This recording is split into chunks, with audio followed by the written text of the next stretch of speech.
Hi, everybody. I'm going to talk about the workplace conflicts or negativities. So, the workplace environment offers enormous potential when it comes to what we can learn about ourselves and each other. It also teaches teamwork, collaboration, and an experience of how people can really come together and support each other to reach a common goal.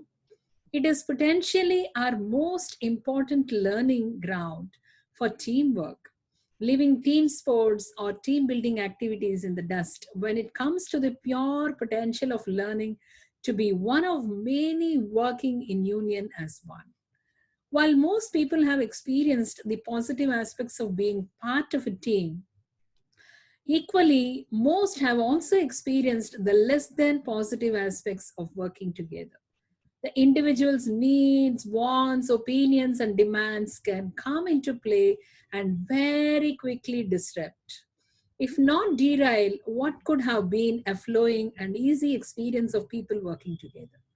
The individual, we also should consider ourselves in this, can want recognition, can want it his or her way so they feel more valued, can be frustrated or even angered at not being recognized. It can also demand in a variety of ways that it be their way and only their way, and on it goes.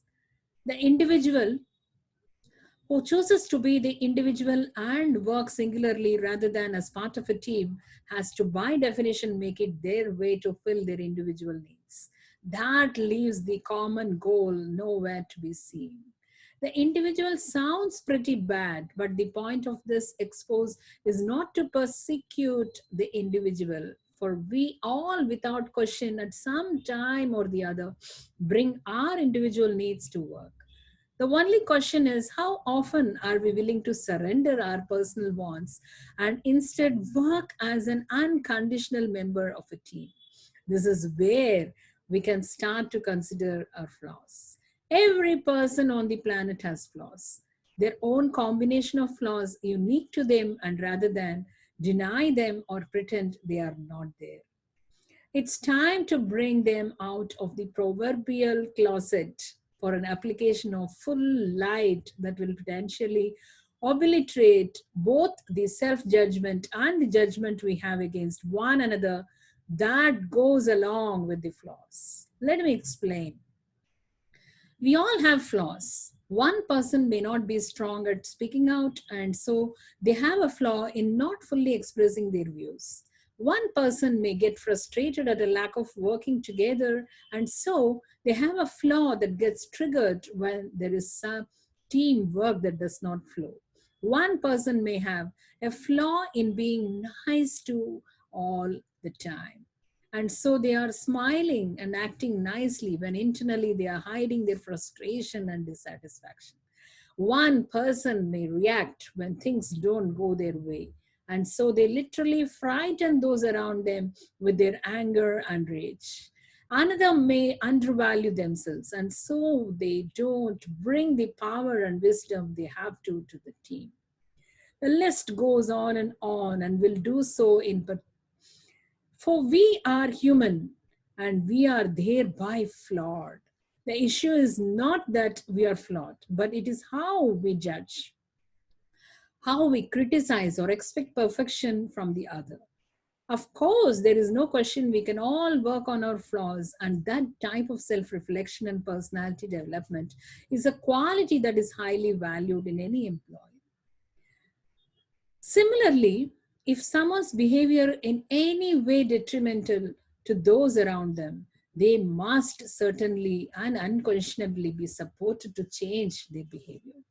The workplace has many processes in place to deal with poor and unacceptable behavior. But rarely does it have a culture that does not have the unspoken and often spoken criticism of employees against one another. Ponder for a moment how many conversations you have in a day at work that are detrimental to another colleague. The phrases like, he never finishes the job well, she is always late, you learn not to rely on her. He says things all the time, but he never does anything. She is slacking off a lot of time. She never stops talking. He is not smart enough to handle that issue.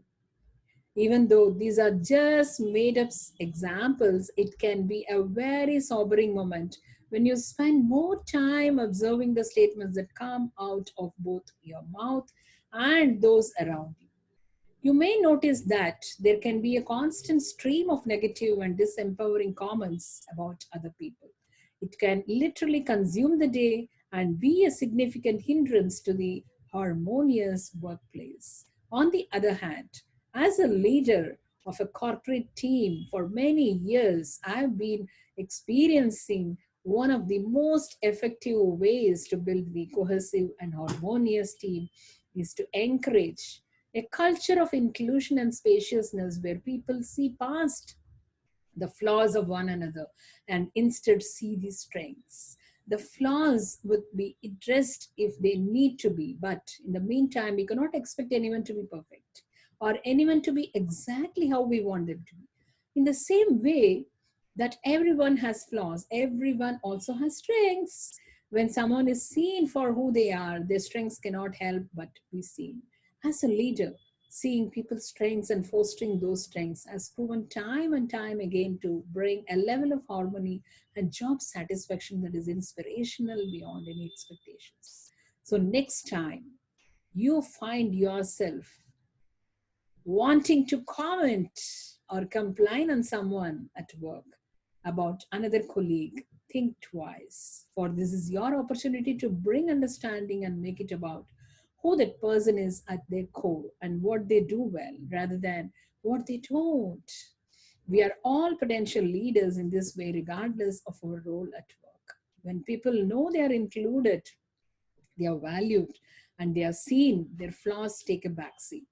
They show up as you see them and they work as just that, a valued team member working on behalf of the team for a unified outcome. Stay blessed.